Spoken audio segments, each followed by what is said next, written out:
שלום, אנחנו שמחים לארח את יעל ואליהו, אחד הזוגות שזכינו בחסדי השם להביא אותם לבנות בית בישראל, ורצינו לשמוע מהם בתור זוג צעיר שפנה לשטחנים, מה הביא אותם, מה הם הרגישו כשהם פנו לשטחן, דבר שעדיין לא ממש, לא רוב הציבור הדתי-לאומי חושב שזו הדרך הנכונה.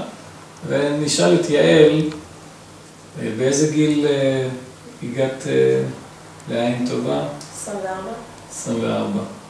אולי תספרי לנו, לצופים, לצופות, מה היו התחושות שלך כשבאת לשטחנים בתשלום? שיש אנשים שזה נתפס אצלם, עצם זה של ללכת לשטחן, שזה כאילו זה אומר שיש להם איזושהי בעיה, אז הם לא רוצים להיכנס לנתון הזה, שגם להם יש בעיה במרכאות, ועוד לשלם כסף, אז אתה ממש מודה שיש לך בעיה, אתה צריך ללכת לשטחן. מה הרגשת בתור בחורה צעירה, שהגעת לשירות כזה? איך הגעת לפה? ספרי לנו. טוב, אז ככה, קודם כל יש לי אח שהמורה שלו זה הרב יורם אחיך, ואימא שלי התקשרה אליו בנוגע לאספת תורים, היא דיברה איתו ואז היא שאלה אותו, אגב, מה קורה עם הבנות שלו, איך הולך לו עם שידוכים, היא דיברה גם על הבנות שלה, שלא הולך עם שידוכים, ואז פתאום הוא אמר שיש לו אח שמתעסק עם זה, והוא גובה 1,200 שקל בהתחלה, וזה הולך לו יפה.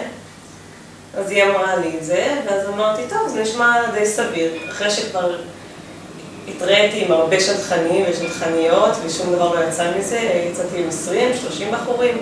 טוב, די, כמה אפשר, אני רוצה להתחתן. טוב, אז פניתי אליכם, שילמתי את הסכום. שבוע אחר כך הציעו לי את אליהו. וזה מה שיצא. אז את אומרת בעצם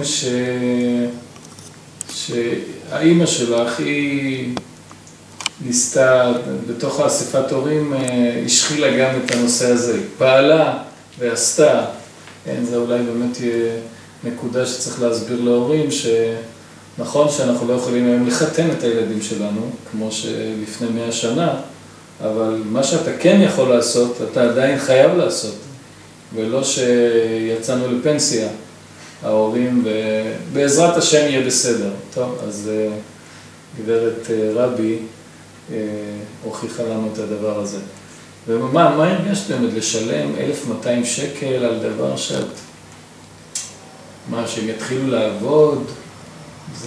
יש אנשים שזה נראה להם קצת, אליהו, מה אתה אומר על זה? שלשלם לשטחן לפני. קודם כל, זה יותר מישר, זה משפיע על השטחן, זה משפיע נראה לי על המשודח, שבעצם זה שהוא מסכים לפתוח את הארנק ובעיקר לפתוח את הלב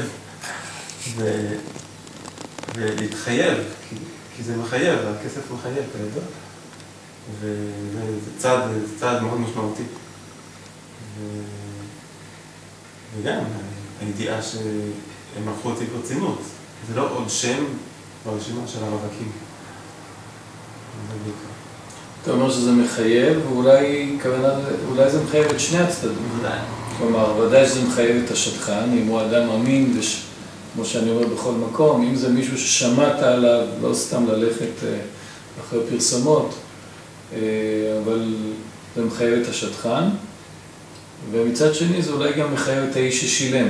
כיוון שהוא שילם, אז הוא מתייחס, הוא אמור להתייחס יותר ברצינות אל הדברים, וכמו שאנחנו תמיד אומרים, חזות הכל אינה ההצעה בלבד, אלא השאלה, מה אתה עושה עם ההצעה הזאת? רוב רובן של ההצעות זה לא בדיוק מתאים כמו יד לכפפה, וצריך קצת לעבוד עד שתתגלה ההתאמה. השאלה אם האדם מוכן לשמוע למה שאומרים לו או לא, אז כשהוא משלם כסף זה אומר שהוא גם אמור באיזושהי צורה גם להקשיב. איך זה הלך? מיד זה הלך בהתחלה טוב, או שהיה... לא, העניין הוא שמעבר לזה שהם משלמים, כלומר, היה קשר במשך הקשר בינינו, היה קשר מצדכם שמאוד עזר. הליווי. כן, הליווי. אשתך התקשרה, ושאלה אם הכל בסדר, ועם הטלפון, אז אתה תיאום ציפיות. גם תיאום ציפיות, וגם מעבר לזה שיעזר לנו להתקדם. היה איזה משהו שאת התקשרת אליי, נכון? לא צריך להגיד מה בדיוק, אבל אני זוכר שהיו לה איזה חששות מסוימים, ואמרתי לה, תראי, באמת כאן זה נקודה נוספת בעניין השטחנות, שלדעתנו זה מאוד חשוב שמכירים היטב את האנשים. וזה אומר שצריך לפעול במסגרת השטחן המקומי, ולא השטחן הארצי. השטחן הארצי מכיר בקושי אותך, לא מכיר את המשפחה ואת האחים, ובכל זאת זה אזורים אחרים. וכיוון שאנחנו הכרנו אותך ואת המשפחה, ואולי גם הכרנו אותך מגיל קטן, ואת ההורים, אז הייתי יכול לענות לה כמעט בוודאות שהחשש שלה הוא לא הגיוני, לא יכול להיות. אנחנו מכירים אותך 20 וכמה שנים, איך לא שמענו על זה בשום מקום, לא עליך, לא האחים שלך, לא... אני מקווה שזה לא איזה משהו... לא, זה לא סוד. לא סוד, כן. כן, בסך הכל זה באמת היה משהו של איזה טעות באבחון, כן. אז טוב שבאמת, אני זוכר שזה מאוד עזר, וכן, אולי מישהי אחרת שלא היה לה את מי לשאול, אולי היה לה נעים עוד פעם להתקשר, אולי הייתה מחליטה לבד שזה לא מתאים לה, והרי יש תמיד איזה שתי הצעות ברקע, כן? אז בואו נלך על ההצעות האלה. ההרגשה הייתה, כשהרב יוסי ואת אליהו הציעו לי את אליהו, אז ידעתי שאסור להגיד לא. ידעתי שאם אני אומרת לא, צריך להיות סיבה מאוד מאוד מוצדקת ללא שלי. אחרי הפגישה הראשונה, הרגשתי כזה עם עצמי בפנים, לא רוצה, לא בא לי, אין לי חשק. ואז אמרתי, אבל מה אני אגיד לרב יוסי? כאילו, מה אני אגיד לו? אין לי מה להגיד, טוב, אין מה לעשות, חייבים להמשיך עוד פגישה. וזה המשיך, וזה המשיך, ופתאום ראיתי שזה כן מסתדר. אז אני חושבת שגם הנקודה הזאת היא אני לא יודעת אם אמרתם את זה בצורה כזאת, או שהבנתי שלא אומרים סתם לא. אז זה נתן לי הרבה להמשך, ובזכות זה התחתנתי. שנרצה לחשוב ביחד. כלומר, זה שהיא צריכה לשקף את עצמך מול אנשים אחרים, אז נתן לך איזה מקום לחשוב עוד קצת, ולא מיד, כן, עניין עירוב האדם הנוסף. אני רוצה להגיד עוד נקודה נוספת, שברגע שהאדם הולך לרעיון, כמו לדוגמה הרעיון של הרב יוסי אליהו, שהשטחן לוקח אותו ברצינות ויושב איתו ומלבן,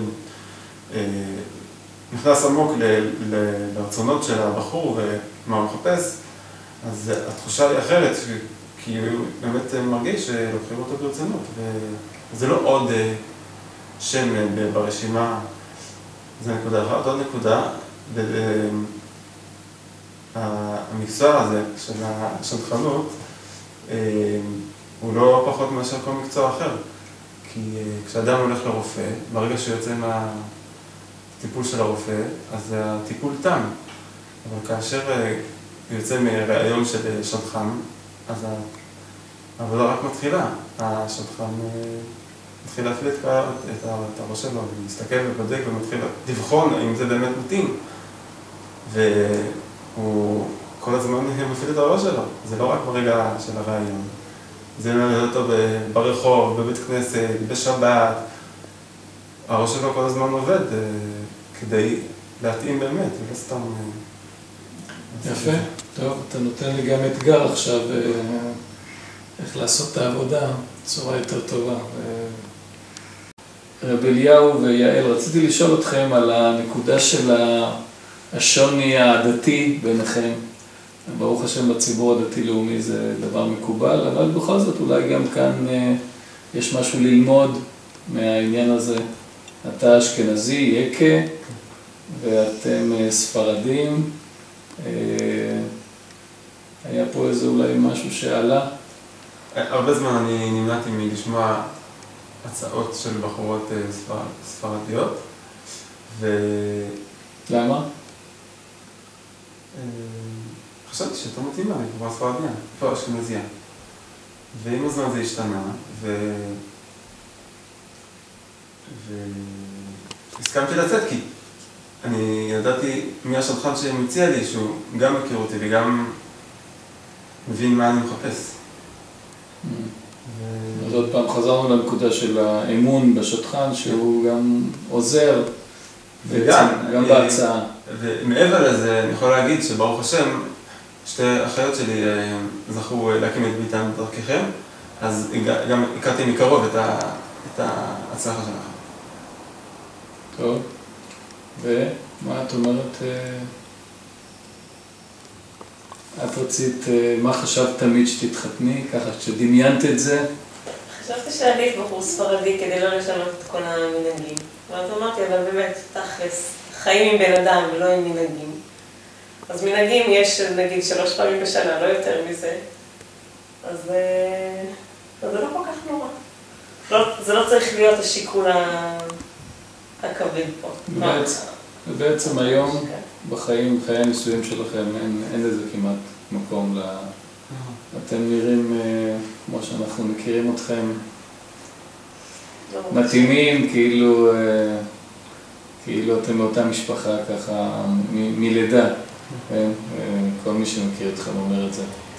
טוב, אנחנו מאוד מודים לכם שבאתם, ותעלו מעלה מעלה.